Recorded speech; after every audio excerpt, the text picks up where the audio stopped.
Hi, I'm Kurtis, and I'm here today to talk about Spider-Gwen, Ghost Spider, Modern Era Epic Collection, Volume 1, Edge of Spider-Verse. Now let's back up here a second. You may be thinking, Modern Era Epic Collection? What is that? Marvel's Epic Collections have been running for almost 10 years now, primarily centered around Marvel's classic stories from the 1960s to around the mid-90s, some of them reaching up to about 2000 or 2001. They've been very popular, and so Marvel has now said, well, why limit ourselves to just those classic stories? Let's bring some of the modern stories into the Epic Collection as well. And they're launching with this book right here, Spider-Gwen, Ghost Spider, perfectly timed with the release of the upcoming Spider-Verse movie. Let's take a look inside this Epic Collection first, and then we'll come back afterwards to talk a little bit more about the future of modern era Epic Collections. Okay, here's a look at Spider-Gwen, Ghost Spider Modern Era Epic Collection. These ones look different than the regular Epic Collections, most notably the bars along the side rather than on the top, and all of the information about this volume is contained in here. You can see we've got a new logo that says Modern Era, all of the creators, and the title.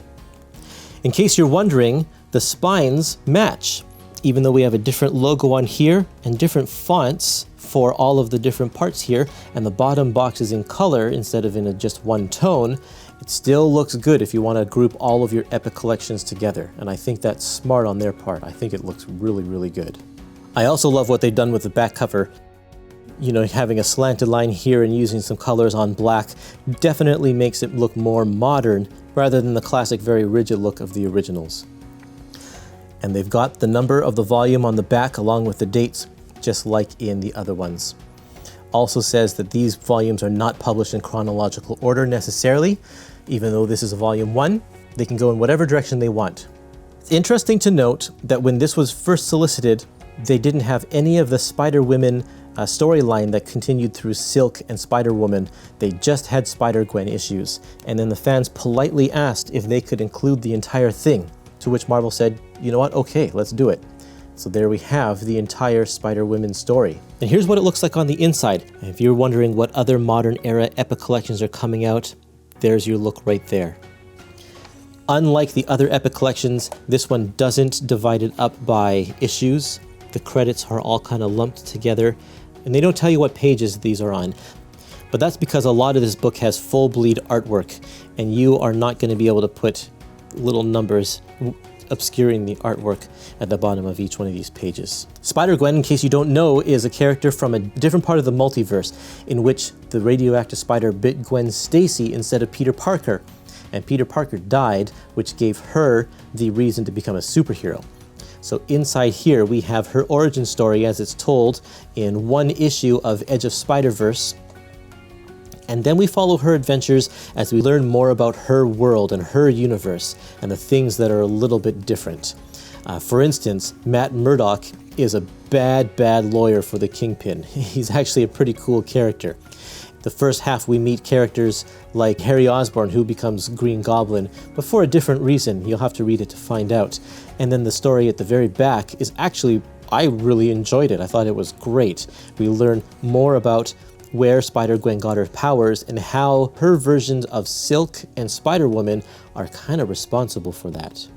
The artwork through this book is very contemporary, and if you only like your comic books to look like they did in the 60s or 70s or 80s, then this might not be for you. But I can say that, boy, these people can draw, and their storytelling is great. So if you want to give it a chance, I would totally recommend it because it's a lot of fun reading. There are a few different artists represented throughout this book because of the crossovers and because of publishing schedules and whatnot, but I think my favorite artist here is Joelle Jones, who does the issues of Spider-Woman. What a fantastic artist. Every panel that she does has everything in place, and even when they're just talking, it's full of a lot of dynamic poses and fun action. I mean, look at the splash page. You gotta love how she's split up the panels to show the passage of time and all of the action going on here. Just wonderful stuff. Bonus features include the script of the Spider-Verse issue, character profiles that were scattered through the issues of Spider-Gwen, and lots of variant covers. And here's the next one that's coming up, Loki. So where do the Spider-Gwen epics go after this? Well, she's actually been a very popular character since her debut in 2014 and has had a series of ongoing series since then. So there's enough for 2 Omnis full of this stuff, so I imagine we're going to get at least 4 epics, even more depending on how they map it. As for the rest of the Modern Era Epic Collections, Marvel has already announced that they're doing Loki, New Avengers, Dark Avengers, Guardians of the Galaxy, and Venom, and Spider-Man and Deadpool. Like, there is going to be a lot of Modern Era Epic Collections coming your way. And pretty soon we're going to be able to share with you a ton of new titles that they're going to be launching throughout 2024. They are going to be ramping up the Modern Era Epic Collections really rapidly.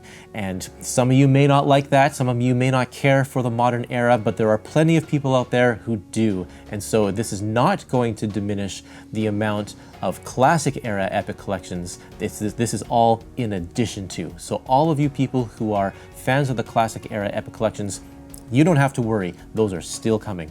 I hope you found this interesting. I'd love to hear in the comments about which Modern Era runs or which Modern Era titles or characters you would love to see in these new Modern Era Epic Collection lines.